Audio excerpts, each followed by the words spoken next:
If you're struggling with Procreate Dreams, one likely reason is that there's just so many features and potential things you can do. So in this video, I'll be stepping you through a special way to fast track your progress, such that you can learn the tools and workflows of animating in Procreate Dreams, just like how a professional artist would use Procreate Dreams. And you'll also learn a special formula that will make all Procreate Dreams animations look very simple. So whenever you're trying to learn any type of new skill or software, one of the best things you can do is to watch and break down how professionals themselves do it, so that you can see how some techniques are used and how to apply them.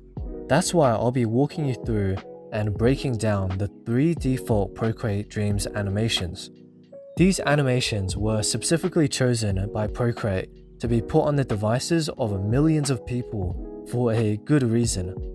There is a lot of knowledge we can gain just by looking at and analyzing how these artists have used the features of Procreate Dreams. The timeline of this beautiful anime looks simple, and then you expand all of the groups. Yeah, let's try and break down everything one by one. Being able to understand how a complicated animation like this works will really help our knowledge of the workflow of Procreate Dreams. And if you can make sense of this, you'll probably be able to make sense of anything in Procreate Dreams. So let's focus on the first scene. Look at how the camera moves and shakes in sync with the stomps. This is a pretty important animation principle to give weight to the footsteps. And we can see how this was done here. You can see that they drew the background a bit bigger than necessary and then added keyframes to move the scene around. This would have been done either manually by using the keyframes or by using the anime mode. Now let's actually try and break down each of the timelines one by one. Firstly, we have the background here, and then we have the base color / base layer for the legs, along with the line art layer, and then some clipping marks to add details and shading to the legs, and then a few adjustments using blending modes. And that's it. I surprised even myself when I realized that this extremely complicated looking mess simply consisted of a background, a base layer, some line art, some clipping marks, a few adjustments, and a bit of keyframing. And then this same formula is just repeated again and again for all the following scenes. Really goes to show how simple animating in Procreate Dreams can be once you break down the components into logical steps.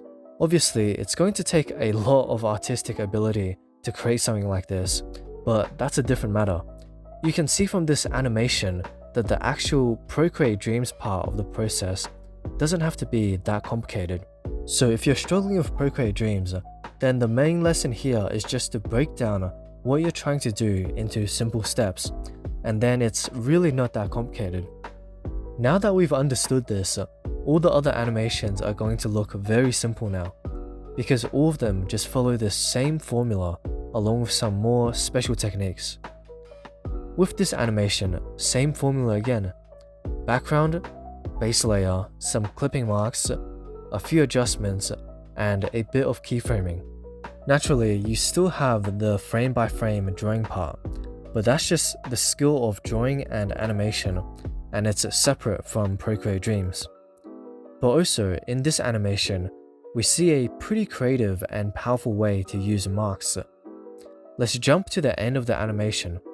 Think for a moment about how you'd make an animation like this. If we look at all the frames here, it sure looks like they drew each of these things one by one. But imagine how long that would take and how much of a pain that would be. But this is where we can use masks to our advantage. If we turn this layer here off, then you can see that these are basically just scribbles. But what they've done is that they made a mask layer that controls the shapes and how the animation proceeds. It's important to note that masks are different from clipping masks. If you don't know what the difference is, basically, clipping masks are a layer that is clipped to a base layer, so this clipping mask layer is restricted to the shape below it. But masks are pretty much the opposite of that. The mask layer itself is what restricts the shapes below it. So with these shapes here, our mask layer is hiding certain parts of the painting.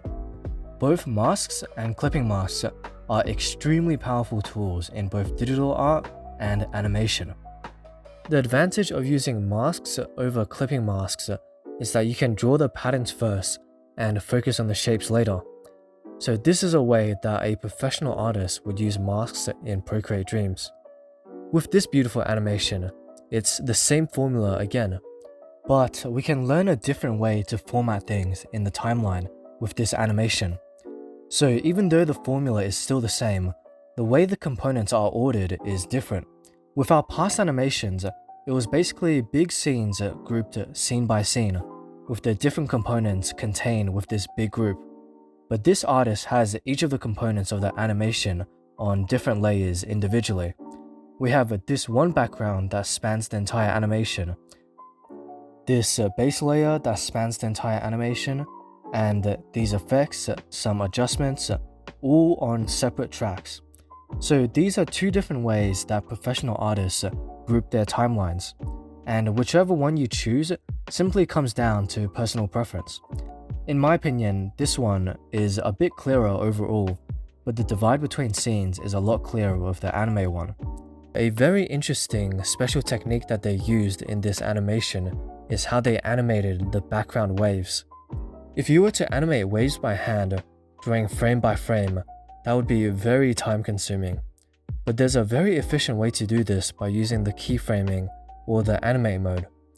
If we zoom out, you can see that this animated moving wave is actually just one extra long curvy shape. And the wave is done just by moving this to the side. This technique of drawing things outside the frame and moving them should give you some inspiration for other things you could do with this. Along with these neat techniques we've learned from studying these 3 included artworks, I think the main takeaway from this video is that if you're struggling with Procreate Dreams, this simple formula is all that really goes into even a super advanced professional animation. If you want a deeper knowledge of Procreate Dreams, be sure to check out these very useful tips here. Anyways, don't forget to like and subscribe, and thanks for watching.